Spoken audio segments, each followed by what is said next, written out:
ನಮಸ್ಕಾರ ಸ್ನೇಹಿತರೆ. ಐರ್ಲೆಂಡ್ ವಿರುದ್ಧದ ಟಿ20 ವಿಶ್ವಕಪ್ನ ಟೀಂ ಇಂಡಿಯಾದ ಮೊದಲ ಪಂದ್ಯಕ್ಕೆ ಹೀಗಿರಲಿದೆ ಭಾರತದ ಪ್ಲೇಯಿಂಗ್ 11 ತಂಡಕ್ಕೆ ಎಂಟ್ರಿ ಕೊಟ್ಟರು ಸ್ಟಾರ್ ಆಟಗಾರರು. ಹಾಗಾದರೆ ಸುದ್ದಿಯ ಸಂಪೂರ್ಣ ಮಾಹಿತಿ ಏನು? ಅಷ್ಟಕ್ಕೂ ಭಾರತ ಹಾಗೂ ಐರ್ಲೆಂಡ್ ನಡುವಿನ ಪಂದ್ಯದ ಪ್ಲೇಯಿಂಗ್ 11 ಮತ್ತು ಟಿ20 ಕ್ರಿಕೆಟ್ ಇತಿಹಾಸದಲ್ಲಿ ಉಭಯ ತಂಡಗಳ ಹೆಡ್ ಟು ಹೆಡ್ ದಾಖಲೆ, ಹೀಗೆ ಇದರೆಲ್ಲದರ ಬಗ್ಗೆ ಇವತ್ತಿನ ಈ ಒಂದು ವಿಡಿಯೋದಲ್ಲಿ ತಿಳಿಸ್ಕೊಡ್ತಾ ಹೋಗ್ತೀನಿ. ಹೀಗಾಗಿ ದಯವಿಟ್ಟು ಈ ವಿಡಿಯೋವನ್ನು ಕೊನೆವರೆಗೂ ನೋಡಿ ಸ್ನೇಹಿತರೆ. ಆದರೆ ಅದಕ್ಕಿಂತಲೂ ಮುನ್ನ ನೀವು ಕೂಡ ಟೀಂ ಇಂಡಿಯಾದ ಅಭಿಮಾನಿಗಳಾಗಿ ಈ ವಿಡಿಯೋವನ್ನು ನೋಡುತ್ತಿದ್ದರೆ ತಪ್ಪದೆ ಈ ಕೂಡಲೇ ಈ ವಿಡಿಯೋಗೊಂದು ಲೈಕ್ ಮಾಡಿ. ಹೌದು ಸ್ನೇಹಿತರೆ, ನ್ಯೂಯಾರ್ಕ್ನಲ್ಲಿ ನಡೆಯಲಿರುವ ಟಿ20 ವಿಶ್ವಕಪ್ನ 8ನೇ ಪಂದ್ಯದಲ್ಲಿ ಭಾರತ ಮತ್ತು ಐರ್ಲೆಂಡ್ ತಂಡಗಳು ಮುಖಾಮುಖಿಯಾಗಲಿವೆ.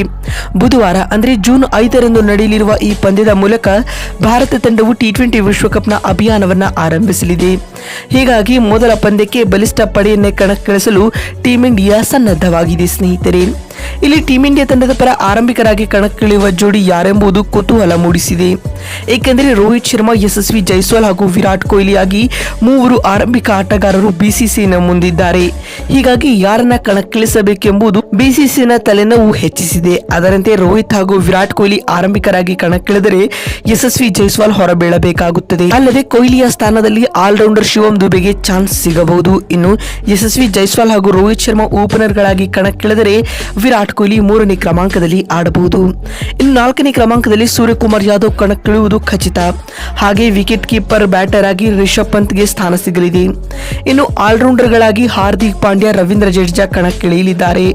ಅದೇ ರೀತಿ ಪ್ರಮುಖ ಸ್ಪಿನ್ನರ್ ಆಗಿ ಕುಲ್ದೀಪ್ ಯಾದವ್ ಅವರಿಗೆ ಚಾನ್ಸ್ ಸಿಗುವ ಸಾಧ್ಯತೆ ಹೆಚ್ಚಿದೆ. ಅದೇ ರೀತಿ ವೇಗದ ಬೌಲರ್ಗಳಾಗಿ ಜಸ್ಪ್ರೀತ್ ಬುಮ್ರಾ, ಹರ್ಷದೀಪ್ ಸಿಂಗ್ ಮತ್ತು ಮೊಹಮ್ಮದ್ ಸಿರಾಜ್ ಕಣಕ್ಕಿಳಿಯಬಹುದು. ಇಲ್ಲಿ ಕುಲ್ದೀಪ್ ಯಾದವ್ ಅವರನ್ನ 4ನೇ ಬೌಲರ್ ಆಗಿ ಬಳಸಿಕೊಂಡರೆ ಹೆಚ್ಚುವರಿ ಬೌಲರ್ಗಳಾಗಿ ಹಾರ್ದಿಕ್ ಪಾಂಡ್ಯ ಮತ್ತು ರವೀಂದ್ರ ಜಡೇಜಾ ತಂಡದಲ್ಲಿದ್ದಾರೆ. ಈ ಮೂಲಕ ಒಟ್ಟು 6 ಬೌಲರ್ಗಳನ್ನು ಬಳಸಿಕೊಳ್ಳುವ ಅವಕಾಶ ರೋಹಿತ್ ರವರ ಮುಂದಿರಲಿದೆ. ಅದರಂತೆ ಐರ್ಲೆಂಡ್ ವಿರುದ್ಧದ ಪಂದ್ಯಕ್ಕೆ ಟೀಂ ಇಂಡಿಯಾದ ಬಲಿಷ್ಠ ಪ್ಲೇಯಿಂಗ್ 11 ಯಾವ ರೀತಿಯಾಗಿರಲಿದೆ ಅಂತ ನೋಡ್ತಾ ಬರುವುದಾದ್ರೆ, ಆರಂಭಿಕರಾಗಿ ರೋಹಿತ್ ಶರ್ಮಾ ಮತ್ತು ಯಶಸ್ವಿ ಜೈಸ್ವಾಲ್ ಕಣಕ್ಕಿಳಿಯಲಿದ್ದಾರೆ.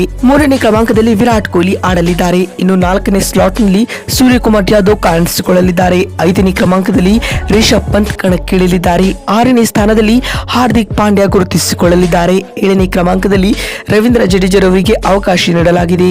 8ನೇ ಸ್ಲಾಟ್ನಲ್ಲಿ ಕುಲ್ದೀಪ್ ಯಾದವ್ ಕಾಣಿಸಿಕೊಂಡರೆ 9ನೇ ಕ್ರಮಾಂಕದಲ್ಲಿ ಜಸ್ಪ್ರೀತ್ ಬುಮ್ರಾ, 10ನೇ ಸ್ಥಾನದಲ್ಲಿ ಹರ್ಷದೀಪ್ ಸಿಂಗ್ ಹಾಗೂ 11ನೇ ಹಾಗೂ ಅಂತಿಮ ಕ್ರಮಾಂಕದಲ್ಲಿ ಮೊಹಮ್ಮದ್ ಸಿರಾಜ್ ರವರಿಗೆ ಟೀಂ ಇಂಡಿಯಾದ ಪ್ಲೇಯಿಂಗ್ 11 ನಲ್ಲಿ ಅವಕಾಶ ನೀಡುವ ಸಾಧ್ಯತೆಗಳಿವೆ.